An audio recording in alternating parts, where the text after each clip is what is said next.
This video is sponsored by SBO Digital Marketing. உங்களுக்கு WhatsApp, Facebook, Instagram மட்டும் use பண்ண தெரிஞ்சால் போதும். நீங்கள் மந்த்லி தௌசண்ட்ஸில் ஏர்ன் பண்ணலாம். ஸோ உங்களுக்கு இதில் இன்ட்ரெஸ்ட் இருக்குன்னா டிஸ்கிரிப்ஷன் நம்பர் இருக்குது. ஸோ வாட்ஸ்அப் பண்ணுங்கள். ஸ்கிப் பண்ணாதீங்க. பெரிய தப்பு. தினம் 300 ரூபாய் சம்பாதிக்க அரிய வாய்ப்பு. இன்ஸ்டாகிராம், ஃபேஸ்புக் பயன்படுத்த தெரிந்தால் போதும் content post and content publishing மூலமா தினம் 300 ரூபாய் சம்பாதிக்கலாம். இந்த வேலை செய்ய 5 நிமிடம் போதும். Work training support, group communication support, all language customer live chat support, முக்கியமா சொந்தமா ஒரு பிசினஸ் ஸ்டார்ட் பண்ற அளவுக்கு உங்களால கற்றுக்கொள்ளவும் முடியும், சம்பாதிக்கவும் முடியும். இந்த வேலை வாய்ப்பு வழங்குவது 5 வருடத்திற்கு மேல ரன் ஆகிட்டு இருக்க நம்ம தமிழ்நாட்டு company school of business organisation private limited. மேலும் விவரங்களுக்கு டிஸ்கிரிப்ஷன்ல கொடுத்திருக்க நம்பருக்கு வாட்ஸ்அப் பண்ணுங்க.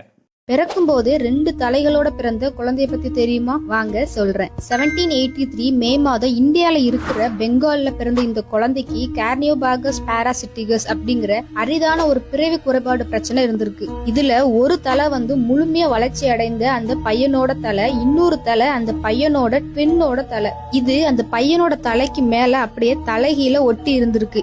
இது பெருசா வளர்ச்சி அடையாத தலையா இருந்தாலும் அந்த இன்னொரு தலைக்கு தனியா பிரெயின்லாம் இருந்திருக்கு. இந்த தலை தானாவே ஃபேஸ்ல எக்ஸ்பிரஷன்லாம் கொடுக்குமா மினியன்ஸ். சம்டைம்ஸ் அழுகிற மாதிரி கண்ணுல தண்ணி வர்றது, வாயை வச்சு உறிஞ்சுற மாதிரி எல்லாம் பண்ணிருக்கு. கொஞ்சம் யோசிச்சு பாருங்க, இந்த பையன் சிரிக்கும் போது அந்த 2வது தலை அழுதுட்டு இருந்தா எப்படி இருந்திருக்கும். இதெல்லாம் அந்த பையனோட கண்ட்ரோலையே இல்லாம நடந்திருக்கு மினியன்ஸ். இந்த குழந்தைய டெலிவரி பார்த்த லேடி இந்த குழந்தைய பார்த்து பயந்து நெருப்புக்குள்ள தூக்கி போட்டாங்களாம். அதனால அந்த 2வது தலையில கண்ணுல எல்லாம் சின்ன சின்ன தீக்காயங்கள்லாம் இருந்திருக்கு. இந்த குழந்தையோட பேரண்ட்ஸ் நமக்கு இப்படி ஒரு குழந்தை பிறந்துருச்சேன்னு நினைச்சு ஃபீல்லாம் பண்ணல மினியன்ஸ். அதுக்கு பதிலா என்ன திரும்ப பண்ணாங்க, இந்த குழந்தைய ஒரு காட்சி பொருளாக்கி மணி ஏர்ன் பண்ணிருக்காங்க. What a parents. அப்புறம் 1787ல அந்த பையனோட 4வது வயசுல பாம்பு கடிச்சு இறந்து போயிருக்கான். இந்த குழந்தையோட உடம்பு அப்புறம் திருடப்பட்டு அந்த பையனோட மண்டை ஓடு மட்டும் லண்டன்ல இருக்கிற ஹங்கேரியன் மியூசியம்ல பாதுகாப்பா வச்சிருக்காங்க. இந்த வீடியோ பிடிச்சிருந்துச்சுன்னா லைக் பண்ணிட்டு அப்படியே உங்க சப்போர்ட்டை கொடுக்க மறந்துடாதீங்க மினியன்ஸ். ஒரு ஆணோட டெட் பாடி லேடிஸ் டாய்லெட்டுக்கு கீழே கண்டுபிடிச்சி 30 வருஷமா அன்சால்வ்டு மிஸ்ட்ரி கேஸா இருக்கிற நவோயுகி கன்னோவோட கேஸை பத்தி தெரியுமா? வாங்க சொல்றேன். 1989 ஜப்பான்ல யூமி டனாகோ அப்படிங்கிற ஒரு ஸ்கூல் டீச்சர் டாய்லெட் யூஸ் பண்றதுக்காக உள்ள போனப்போ திடீர்னு ஒரு ஷூ மேல மிதந்துட்டு இருந்திருக்கு. ஃபர்ஸ்ட் அதை அவங்க ஃப்ரீயா விட்டாலும் எதுக்கும் செக் பண்ணி பார்ப்போம்னு செக் பண்ணி பார்த்ததுல 26 வயசான நவோயுகி கன்னோவோட பாடியை கண்டுபிடிச்சிருக்காங்க. அந்த பாடி செப்டி டேங்கோட யூ ஷேப்டு பைப்புக்குள்ள நல்லா சிக்கிட்டு இருந்திருக்கு. ஃபர்ஸ்ட் எப்படி அவரு அந்த பைப்புக்குள்ள போனாருன்னே தெரியல. ஏன் அப்படி சொல்றேன்னா, அந்த பைப்போட டயாமீட்டர் வெறும் 36 சென்டிமீட்டர் தான். ஈஸியா சொல்லணும்னா ஒரு அடி ஸ்கேல்ல 30 சென்டிமீட்டர் இருக்குமா, அதை விட ஒரு 6 சென்டிமீட்டர் அதிகம் தான் அந்த பைப்போட டயாமீட்டரே. இவ்வளவு சின்ன இடத்துக்குள்ள ஒரு நல்ல வளர்ந்த மனுஷனால உள்ள போறதுக்கு வாய்ப்பே கிடையாது. அப்புறம் போலீஸ் இன்வெஸ்டிகேஷன்ல என்ன தெரிய வந்திருக்குன்னா, நவோயுகி கன்னா லேடிஸ் டாய்லெட்டுக்குள்ள ஒளிஞ்சிருந்து பொண்ணுங்களை பாக்குறதுக்காக தான் உள்ள போயிருக்காரு. அப்புறம் ஆக்சிடென்டலா டெம்பரேச்சர்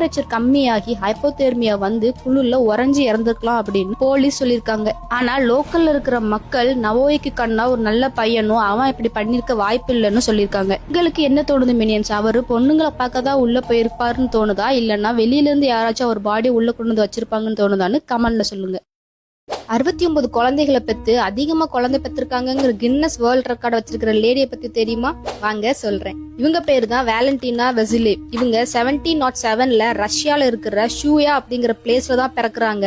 அப்புறம் இவர் பேரு தான் ஃபியோடர் வெசிலேவ், வேலண்டினாவோட ஹஸ்பண்ட். வேலண்டினா ஃபியோடரை கல்யாணம் பண்ணி 1975ல இருந்து 1965 வரைக்கும் சுமார் 40 வருஷத்துல 27 தடவை பிரெக்னன்ட் ஆகி, சொன்னா நம்ப மாட்டீங்க, 69 குழந்தைங்களை பெற்றிருக்காங்க மினியன்ஸ். அது என்ன 27க்கும் 69க்கும் கணக்கு எங்கேயோ இடிக்குதேன்னு யோசிச்சீங்கன்னா, அவங்களோட 27 பிரெக்னன்சில 16 தடவை ட்வின்ஸ் பிறந்திருக்காங்க. அதாவது 32 குழந்தைங்க. 7 தடவை ட்ரிபிளட்ஸ் 21 குழந்தைங்க. 4 தடவை குவாட்ரிபிளட்ஸ் அதாவது 16 குழந்தைங்க. மொத்தம் 69 குழந்தைங்களை பெற்றிருக்காங்க. இங்க ஒரு குழந்தை பெத்துக்கிறதுக்கே உயிர் போய் உயிர் வருது. ஆனா இவங்க ஒரு வில்லேஜையே பெற்றிருக்காங்க. அப்புறம் இவங்களோட 75வது வயசுல இறந்து போயிருக்காங்க. அப்புறம் சொல்ல மறந்துட்ட மினியன்ஸ், வேலண்டினா அவங்களோட ஹஸ்பண்டுக்கு ஃபர்ஸ்ட் ஒய்ஃப் தான். ஆக்சுவலா அவங்க ஹஸ்பண்ட் ஃபியோடருக்கு மொத்தம் 107 குழந்தைங்க இருந்திருக்காங்க. இந்த வீடியோ பிடிச்சிருந்துச்சுன்னா லைக் பண்ணிட்டு அப்படியே உங்க சப்போர்ட்டை கொடுக்க மறந்துடாதீங்க.